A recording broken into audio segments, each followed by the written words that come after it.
សួស្តីអ្នកទាំងអស់គ្នានឹងថ្ងៃមុននឹងឈានដល់ការបុកផេខ្ញុំប្រាប់បន្តិចនៃខ្លះៗនៅក្នុងការ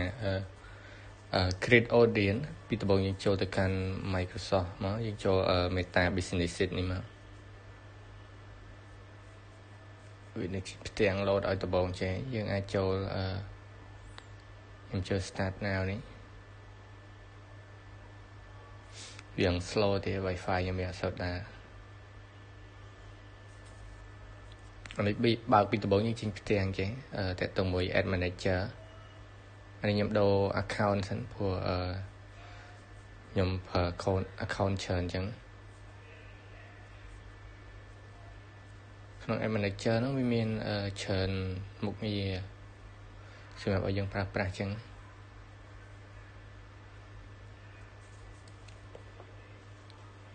អានេះខ្ញុំចង់ប្រាប់ខ្លះតាក់ទងជាមួយនឹងaudience ដែលខ្ញុំធ្លាប់បង្កើតពីមុនមកអញ្ចឹងអ្នកទាំងអស់គ្នាអាចមើលបាននេះគឺថាជា audience ដែលខ្ញុំធ្លាប់បង្កើតពីមុនមកដែលខ្ញុំទុកប្រើប្រាស់ថ្ងៃក្រោយអញ្ចឹងតាក់ទងមួយផលិតផលដែលខ្ញុំបានលក់រាល់ថ្ងៃនេះខ្ញុំដូរ account សិនខ្ញុំទៅប្រើ account មួយទៀត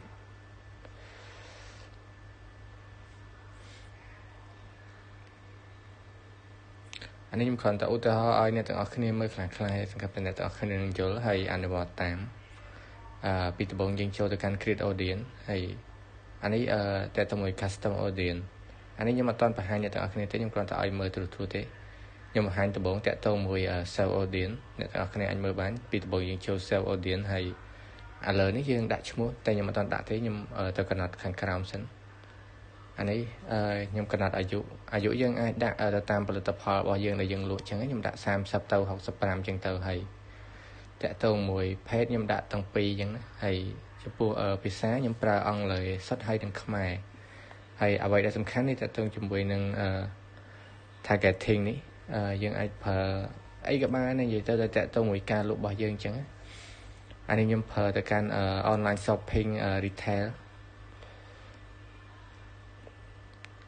ក្នុង online shopping ហ្នឹងវាមាន37លានទៅ40លានអ្នកអញ្ចឹងណាហើយខ្ញុំចូលទៅកំណត់ទីតាំងសិនអានេះខ្ញុំដាក់នៅភ្នំពេញអញ្ចឹងព្រោះខ្ញុំប៊ូសចាយលុយតិចខ្ញុំចង់កំណត់តែក្នុងភ្នំពេញអញ្ចឹងតែនៅពេលដែលយើងប៊ូសក្នុងភ្នំពេញហ្នឹងវាមិនមែនប្រកាសតែនៅក្នុងភ្នំពេញទេវាអាចដល់ទីតាំងផ្សេងអញ្ចឹងហើយចំពោះកន្លែងនេះតកតងជាមួយនឹងម៉ៃតកតងជាមួយនឹងទីតាំងយើងកំណត់ប្រហែលគីឡូអញ្ចឹងណាហើយនេះខ្ញុំ copy ឈ្មោះដើម្បីឲ្យចំណាំខ្ញុំដាក់ online shopping retail ដែរអញ្ចឹងមកទៅមួយ audience ដែលខ្ញុំបានប៊ូហ្នឹងដើម្បីឲ្យងាយស្រួលខ្ញុំយកទៅប្រើប្រាស់អញ្ចឹងណាអ្នកទាំងអស់គ្នាអាចមើលបានហើយអាចយកអនុវត្តបានអញ្ចឹងបើសិនជាមានចម្ងល់អីផ្សេងអាចសួរខ្ញុំបានហើយខ្ញុំនឹងប្រាប់បន្ថែមទៀតអញ្ចឹងហើយបើសិនជាមានការខុសឆ្គងអីទៅខំតែអ្នកទាំងអស់គ្នាអធិស្ឋានអញ្ចឹង